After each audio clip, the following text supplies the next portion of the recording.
Let's just jump right into this. I want to talk about a feeling that so many of us had, kind of lurking in the background, after watching Tom Holland's take on Spider-Man over the last few years. If you've been a longtime fan of the character, there was almost certainly this lingering sense that his Peter Parker was, maybe a little too cheerful, too deeply reliant on billions of dollars of advanced technology. And honestly, it felt like he lacked that heavy, crushing emotional weight that we usually associate with classic versions of the character. We were watching him swing around with literally a billionaire's backing, calling in orbital drone strikes with a pair of fancy sunglasses, and surviving massive falls in an impenetrable, self-assembling nanotech suit. And if we're being completely honest with ourselves, something about that just felt fundamentally off for a kid from Queens. But here is where I came to a massive, crucial realization. We were looking at this completely the wrong way. We were unfairly comparing a young kid, literally a high schooler who was genuinely still figuring out who he was, to fully formed, mature characters whose cinematic narratives had already been etched in profound pain and loss. We were holding this kid to a standard of maturity and suffering that his specific story just hadn't reached yet. Let me explain it like this. We were demanding the battle-hardened finished product from someone who had basically just stepped onto the assembly line. See, we expected him to feel like the definitive independent hero right out of the gate. We wanted that classic Spider-Man immediately. And because of our own impatience, we totally missed the intricate, incredibly deliberate foundation that was quietly being built right in front of us, in the background of all these massive blockbuster films. We were entirely fixated on the destination, totally ignoring the fact that a necessary road was being paved to actually get him there in a way that felt truly earned. It turns out, Marvel was essentially using a massive, multi-billion-dollar cinematic universe just to build a runway for his true beginning. Let's rewind for a second and look at exactly where he started his journey. He was dropped into a world that was already overflowing with alien invasions, billionaires, and cutting-edge Stark technology. And naturally, this gave him an unprecedented level of support, endless resources, and guidance that absolutely no other live-action Spider-Man had ever been given. Just think about the contrast here. While past versions of Peter Parker were going into shady underground cage matches to wrestle for a few bucks just to buy a beat-up used car, this Peter was getting chauffeured on private jets across the globe. He was practically handed the keys to the kingdom by the world's greatest heroes from day one. Now, I will totally admit, at first glance, this massive safety net looked like a glaring narrative weakness. It felt like it completely robbed him of his core, relatable struggle. But I firmly believe now, and this is absolutely crucial, that it was actually a masterclass in long-term storytelling setup. It was designed specifically, meticulously, for one singular purpose, so it could be brutally and completely ripped away from him when it would hurt the absolute most. Because let's face it, you can't truly understand the devastating impact of falling unless you show the audience exactly how incredibly high out the character was safely suspended in the first place. And that is exactly why No Way Home wasn't just some fun, nostalgic multiverse crossover event designed purely to sell theater tickets. Absolutely not. It was a narrative meat grinder. It was the brutal, crucial mechanism that violently pushed him from relying on others to having to survive completely on his own. It took this boy who was constantly depending on Iron Man or Doctor Strange to fly in and fix his catastrophic mistakes, and it forced him into becoming a young man who has absolutely no choice but to bear the agonizing, unbearable weight of his own decisions. Think about the spell at the end of that film. It stripped away every single layer of his protection. And we really need to sit and emphasize the crushing permanence of this. It didn't just make people forget his face. It completely, fundamentally erased his entire life overnight. His mentors are either dead or gone. The love of his life and his absolute best friend look right through him like he's a complete stranger. His identity as Peter Parker has vanished from the history books. There's no magical tech to reverse it. It left an entirely isolated, heartbroken kid standing in the freezing middle of New York City, literally holding nothing but a tiny cardboard box of scraps. Which brings us to part 1 of this breakdown, the true origin story. So here's the really mind-blowing point. What if every single thing we've watched across his multiple appearances, across all these massive, universe-ending blockbuster movies, what if all of that was literally just his origin story? Emotionally speaking, only right now has he finally arrived at the starting line. Everything before this, just a very long prologue. Look closely at the elements presented to us in that final, incredibly quiet scene in his apartment. A small, cramped room, a crackling police scanner, a cheap sewing machine, and a homemade suit shining in the dark. He isn't an Avenger carrying Stark tech anymore. He is, finally, becoming the grounded, street-level, truly friendly neighborhood hero we have been desperately waiting for. He is now violently thrust into the deeply relatable struggles of ordinary people. And the massive contrast here is just wild to think about. One day you are quite literally fighting Thanos for the fate of the universe in deep space, and the next day you are desperately scraping together loose change just to buy a cheap, greasy slice of pizza. There is no unlimited Stark Industries bank account anymore to bail him out. Now, he has to worry about finding some awful minimum wage job to pay that exorbitant New York City rent for a tiny, freezing apartment. And suddenly, these deeply mundane, everyday human struggles matter just as much to us as an audience as him fighting a supervillain. This right here, this is the secret sauce. This is the absolute core of why Spider-Man is the most relatable character ever created. Because at the end of the day, the most powerful heroes aren't the ones who can punch the hardest, or fly the fastest, or shoot lasers out of their hands. Sometimes, the greatest heroes are the ones who simply keep going when life hands them every possible completely justified reason to quit. True heroism isn't born when victory is easy, when it's fully funded by a billionaire, or when it's guaranteed. It's forged in the absolute fire, when doing the right thing directly costs you your own happiness, your own friends, your own future, and you look at all of that terrible loss and you decide to keep going anyway. And that flows right into part 2, intelligence over power. We are now entering this deeply fascinating stage where Peter has to build himself up from the absolute ground zero.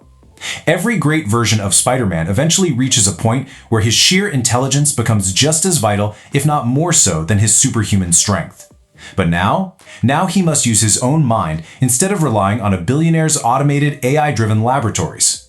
I want you to really imagine the cinematic potential of this moving forward. Imagine him sitting entirely alone in that cramped room, sketching out suit designs late into the night under a flickering, cheap light bulb. Picture him desperately experimenting with new web fluid formulas, using basic, limited chemicals he bought from a corner store. Watch him painstakingly repairing a busted web shooter with duct tape and spare parts he found in a dumpster because he simply cannot afford a sleek nanotech replacement. And you know why this matters so much? Because of this newfound struggle, every single invention he makes becomes deeply, intensely personal. When he no longer has a massive team to run an analysis on a villain's weakness and just hand him the solution on a glowing holographic platter, every single victory belongs entirely to him. He has to outsmart his enemies. And for us as the audience, this makes the stakes devastatingly real again. We know he can fail now. We get to watch him earn every single win through his own sweat, his own blood, and his own intellect. It makes his journey infinitely more inspiring and satisfying to actually watch. But taking away all that fancy technology strips us down to an even more terrifying psychological question, one that moves the battle entirely away from the physical streets of New York straight into his own internal identity. Think about it. Who is Peter Parker when absolutely nobody on Earth remembers Peter Parker? When you entirely remove the mirror of other people's memories and expectations, how do you even know who you really are anymore?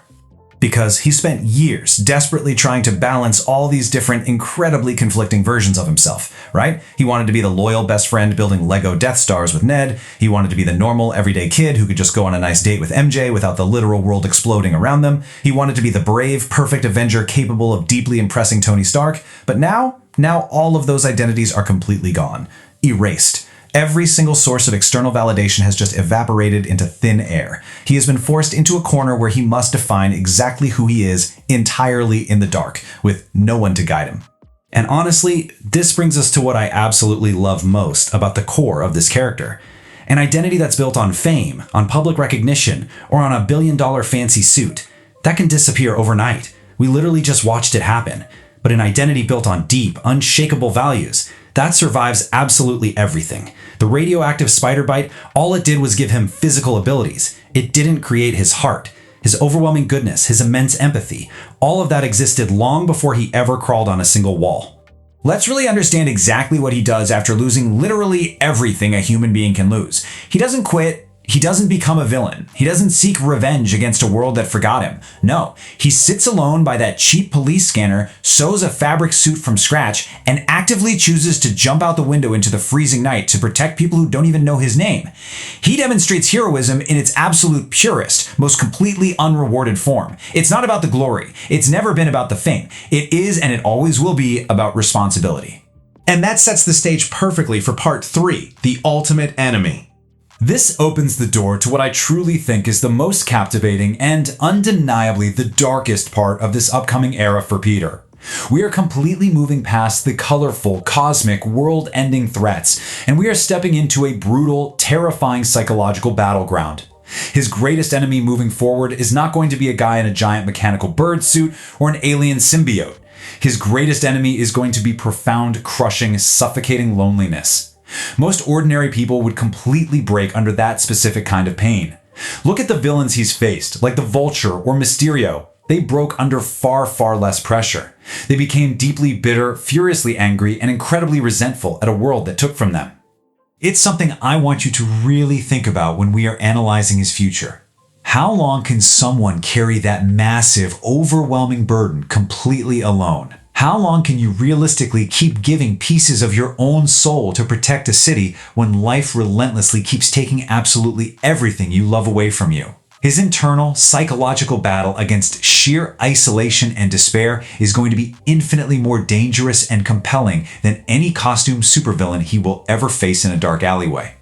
And this immense internal struggle? This is exactly why a cinematic return to the chaotic, noisy, practical, dirty streets of New York is so incredibly essential for his character.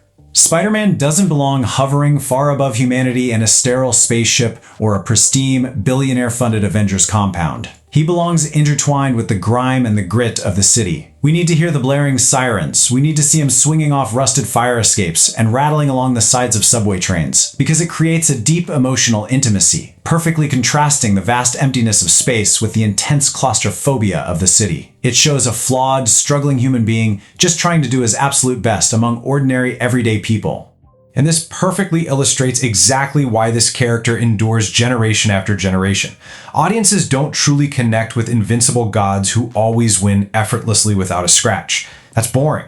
We fall in love with these characters because of how they choose to respond when they are beaten down to the absolute pavement, when they lose entirely, and when the odds are completely hilariously stacked against them. Peter Parker has lost his entire family, he's lost his mentors, he's lost his best friends, he's lost his public recognition, and he's even lost his basic financial stability.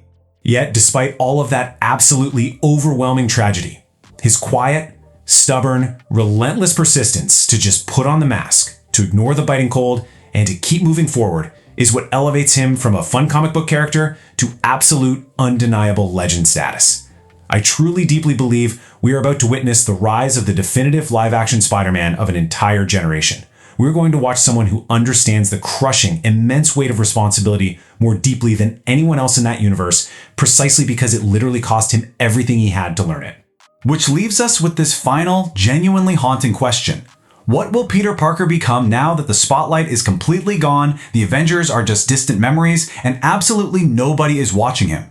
Because as we've seen, the true mark of a person's character isn't what they do when the entire world is cheering for them, it is the incredibly hard, agonizing choices they make in the dark when they are entirely, completely alone. I'll leave you to chew on that. Keep analyzing, keep questioning, and honestly, thanks for exploring this incredible journey with me.